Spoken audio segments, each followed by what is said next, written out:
আসসালামু আলাইকুম প্রিয় শিক্ষার্থী বন্ধুরা, আমরা চলে এসেছি পরবর্তী আরও একটা মজার ক্লাস নিয়ে। ষষ্ঠ শ্রেণীর শিল্প সংস্কৃতির তৃতীয় অধ্যায়ের ক্লাস। এই ক্লাসটি খুবই ভালো লাগবে তোমাদের কাছে, যেহেতু এটা আমাদের মনের কথা বলবে, অন্তরের কথা বলবে, অর্থাৎ আমার মায়ের কথা বলবে, আমার মাতৃভাষার কথা বলবে।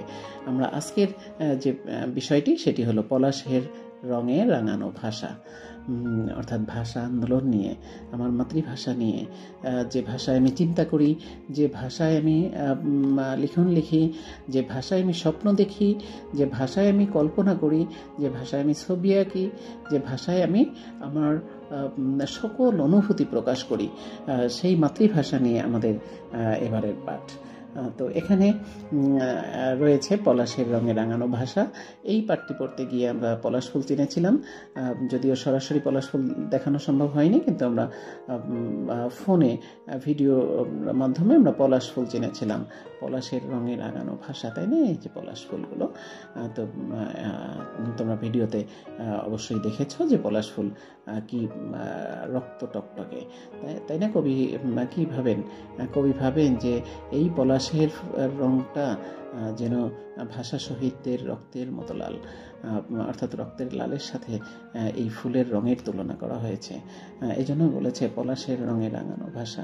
তো এখানে আমাদের শুরুতেই একটি শহীদ মিনার রয়ে গেছে, এবং এই ভাষার কথা শুনলেই যে গানটির কথা মনে পড়ে যায়, সেই গানটি হলো আমার ভাইয়ের রক্তে রাঙানো 21শে ফেব্রুয়ারি আমি কি ভুলিতে পারি। আসলেই ভুলিতে পারি না, কারণ যতদিন বাংলাদেশ থাকবে, বাংলার অস্তিত্ব বিশ্বে থাকবে, ততদিন এই ভাষা শহীদদের নাম অজেয় অক্ষয় হয়ে থাকবে, তাই না? এবং চিরস্মরণীয় হয়ে থাকবে। সবচেয়ে বড় কথা যে বাংলা ভাষা অর্জনের যে সংগ্রাম, এটা বিশ্বে বিরল, কারণ বিশ্বের এমন কোথাও নেই যে যারা মাতৃভাষার অধিকার আদায়ের জন্য সংগ্রাম করতে হয়েছে, জীবন দিতে হয়েছে। আর তাই তো এই ভাষাটি আমাদের, এই ভাষা আন্দোলন আন্তর্জাতিক মাতৃভাষার মর্যাদা অধিকার করেছে, তাই না? বাংলা ভাষাটা আন্তর্জাতিক মাতৃভাষা দিবস, এই যে 21শে ফেব্রুয়ারিটা আমরা উদযাপন করি, স্মরণ করি, ভাষা শহীদদের স্মরণ করি। একটা রক্তাক্ত ইতিহাস আছে, যেটা আমরা ক্লাসে আলোচনা করেছিলাম। তো এই 21শে ফেব্রুয়ারি আন্তর্জাতিক মাতৃভাষা দিবসের সম্মান অর্জন করেছে সারা বিশ্বে। তো এই পাঠটি পড়তে গিয়ে আমরা অনেক গভীর একটা অনুভূতির মধ্যে দিয়ে গিয়েছি। আমি যে গানটার কথা বললাম, যে আমার ভাইয়ের রক্তে রাঙানো 21শে ফেব্রুয়ারি আমি কি ভুলিতে পারি, তোমাদের জানার জন্য বলছি যে এই গানটির রচয়িতা কে ছিলেন তোমরা জানো? অবশ্যই জানো, যেহেতু ক্লাসে এটা আলোচনা করেছেন, স্যার অবশ্যই আলোচনা করেছেন, আমিও আমার ক্লাসে আলোচনা করেছি। এই গানটির রচয়িতা ছিলেন আব্দুল গাফফার চৌধুরী, অর্থাৎ গীতিকার যাকে বলা হয়। এই গানটি যিনি লিখেছিলেন তিনি আব্দুল গাফফার চৌধুরী। আর সুরকার, আমরা এখন যে সুরে গাই, এই সুরকার ছিলেন হলো আলতাফ মাহমুদ। তোমাদের জানার জন্য বলি যে এই গানটি যখন রচনা করা হয়, তখন এই গানের প্রথম সুরকার ছিলেন আব্দুল লতিফ। তো তারপর আলতাফ মাহমুদ আবার একটু সুরটাকে মডিফাই করে আমরা এখন যে সুরে গাই, এই সুরটা সুরারোপ করেন, এবং এই সুরটাই সবার কাছে অধিক মাত্রায় গ্রহণীয় হয়। তো এই 21শে ফেব্রুয়ারির যে আমার ভাইয়ের রক্তে রাঙানো 21শে ফেব্রুয়ারি, এই গানটির প্রথম সুরকার ছিলেন আব্দুল লতিফ, এবং আমরা এখন যে সুরে গাই এই সুরটা আরোপ করেছিলেন আলতাফ মাহমুদ। তোমাদের জানার জন্য এটা বললাম। ক্লাসে এই বিষয়গুলো নিয়ে আলোচনা করেছি, তোমার শিক্ষক অবশ্যই এই বিষয়টি আলোচনা করেছেন। তো আমরা অনেক মজাদার অভিজ্ঞতার ভেতর দিয়ে গিয়েছি। তো আমরা এখন কি অভিজ্ঞতার মধ্যে দিয়ে গিয়েছিলাম আমরা সেটা জানব।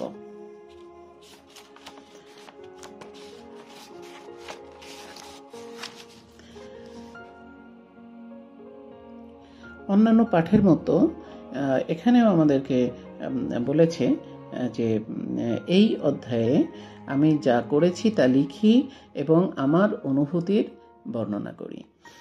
তো একইভাবে আমি বললাম যে এটা অনেক বেশি অভিজ্ঞতার ভেতর দিয়ে আমরা অতিক্রম করেছি, এই জন্য আমরা এখানে সেই বিষয়গুলো তুলে আনার চেষ্টা করেছি। তো দেখো, এখানে আমি যা লিখেছি সেটা হলো যে এই অধ্যায়ে আমি যা যা করেছি।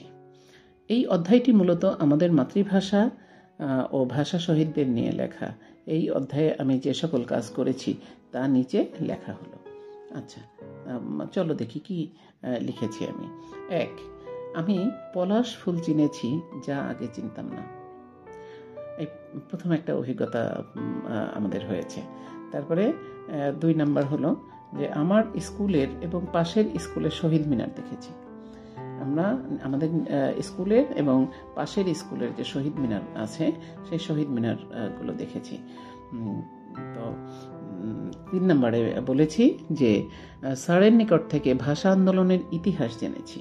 আমরা অনেক সময় অনেকভাবে পড়েছি, কিন্তু এইটা করতে গিয়ে, এই অধ্যায়টা পড়তে গিয়ে শিক্ষক তোমাকে অবশ্যই ভাষা আন্দোলনের যে ইতিহাসটা সেটা দারুণভাবে উপস্থাপন করেছেন বলে আমার বিশ্বাস। আমি ক্লাসে দারুণভাবে এটাকে তোমাদের পুরো ইতিহাসটা উপস্থাপন করেছি ভাষা আন্দোলনের।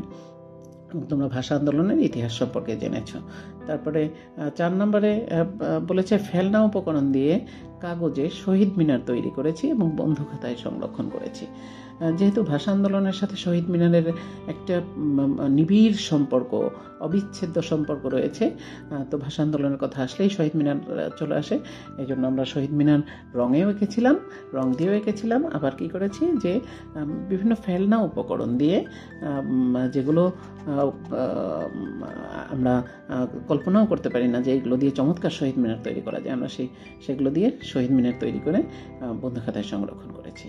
তারপরে 5 নম্বরে করেছি শীত ঋতুতে যে সকল গাছগুলো পাতা ঝরে গিয়েছিল, বসন্ত ঋতুতে সেই সকল গাছের পরিবর্তন লক্ষ্য করেছি। কারণ আমরা আগের পার্ট যে পড়েছিলাম সেটা ছিল হলো শীত ঋতুর, আর এখানে এই পার্টটা যে আমরা পড়ছি এখন কিন্তু বসন্ত ঋতু চলে এসেছিল তখন। তো এই জন্য এই যে পরিবর্তন, গাছের পরিবর্তন, সে আমরা আগে যেটা করেছিলাম সেটা আমরা আবার অবজার্ভ করেছি, অবলোকন করেছি যে কি পরিবর্তনগুলো এসেছিল। তারপরে 6 নম্বরে দেখো ফুল পাতা সংগ্রহ করে ও রঙিন কাগজ দিয়ে ফুলের তোড়া বানিয়ে 21শে ফেব্রুয়ারির প্রভাতে শহীদ মিনারে দিয়েছি। আমরা শহীদ মিনারে পুষ্পস্তবক অর্পণ করি, তো এটা আমরা নিজ হাতে তৈরি করেছিলাম। কি দিয়ে? ফুল দিয়ে, তারপরে পাতা দিয়ে। আর কি করেছিলাম? 21-এর গান ও কবিতা শিখেছি। এই অধ্যায় পড়তে গিয়ে আমরা 21-এর কিছু গান শিখেছিলাম, কবিতা শিখেছিলাম। এটা ছিল হলো আমাদের অভিজ্ঞতা।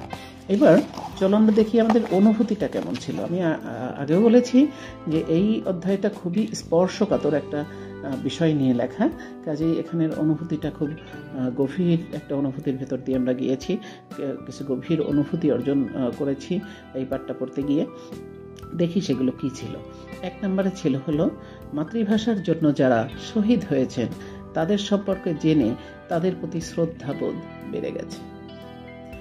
আশেপাশের স্কুলের শহীদ মিনার এবং আমার স্কুলের শহীদ মিনার দেখেছি, এর মধ্যে আমার স্কুলের শহীদ মিনারটি বেশি সুন্দর, এটা ভেবে আমার খুব গর্ববোধ হয়েছে, ভালো লেগেছে। কে না চায় যে আমার স্কুলে একটা ভালো জিনিস থাকুক, আর স্কুলে যখন একটা ভালো জিনিস থাকে তখন তোমারই ভালো লাগে, তাই না? তুমি বন্ধুদেরকে বলতে পারো যে জানো আমার স্কুলের শহীদ মিনারটা অনেক সুন্দর। এই গর্ববোধটা আমাদের হয়েছে। আমার ভাইয়ের রক্তে রাঙানো এই গানটির গীতিকার ও সুরকার সম্পর্কে জেনে অনেক ভালো লেগেছে। তারপর 4 নম্বরে কি আছে? 21-এর গানটি আমি এখন আরও ভালো করে সুর দিয়ে গাইতে পারি, এটার জন্য আমি খুব খুশি। কারণ আমরা এটা ক্লাসে চর্চা করেছিলাম যে 21-এর গানটা আমরা কিভাবে গাইব, সুর দিয়ে গাইব। যে সুরটা সুরারোপ করেছিলেন কে? আলতাফ মাহমুদ, তাই না? উনি যেভাবে সুরারোপ করেছেন আমরা সেই সুরে যথাযথভাবে গাওয়ার চেষ্টা করেছি, শিখেছি, এটাও ভালো লেগেছিল। আগে আমি ফুল কিনে শহীদ মিনারে দিতাম, এটা নাম্বার 5। এখন আমি বন্ধুদের সাথে ফুল পাতা দিয়ে নিজেই ফুলের তোড়া বানাতে পারি, এটা আমার জন্য অনেক আনন্দের বিষয়। যে আগে তো ফুল কিনে বাবার কাছ থেকে টাকা চাইতাম, বাবা 50 টাকা দাও, বাবা 100 টাকা দাও, আসার সময় রাস্তার পাশ থেকে একটা ফুল কিনে এনে দেওয়া। আর তুমি নিজ হাতে ফুল পাতা দিয়ে যখন তোড়া বানিয়েছো অবশ্যই তোমার খুব ভালো লেগেছে, এবং সেই ফুলের তোড়া যখন শহীদ মিনারে ভাষা শহীদদের জন্য অর্পণ করেছো তখন তোমার খুব ভালো লেগেছে। সব কিছু মিলিয়ে এই পার্টটি আমার কাছে খুব ভালো লেগেছে। আসলে এই পার্টটি আমাদের কাছে অসাধারণ লেগেছে, খুব ভালো লেগেছে। এই ছিল হলো আমাদের যে আজকের এই পৃষ্ঠা 13 এবং 14 যে কাজগুলো, সেই কাজগুলো সম্পর্কে আমি তোমাদেরকে একটু ক্লিয়ারলি ব্রিফ করলাম। ক্লিয়ারলি বুঝতে পেরেছ এবং তোমাদের ভালো লেগেছে। আমি আবার একটু দেখাচ্ছি, তোমরা তোমাদের মতো করে লিখবে, লিখে বইটা কমপ্লিট করবে। যারা বইটা কমপ্লিট করেছো ইতিমধ্যে দ্যাটস গুড, আর যারা করোনি এখনও তারা অবশ্যই এটা তোমার মতো করে সুন্দর করে তোমার ভাষায় সুন্দর করে এটা কি করবে, এটা বইটা কমপ্লিট করবে তোমার ভাষায়, খুব ভালো লাগবে তোমার কাছে। তো এই ছিল আজকের ক্লাস। তো ভালো থাকো সবাই, বিদায় নিচ্ছি। আসসালামু আলাইকুম রহমতুল্লাহ।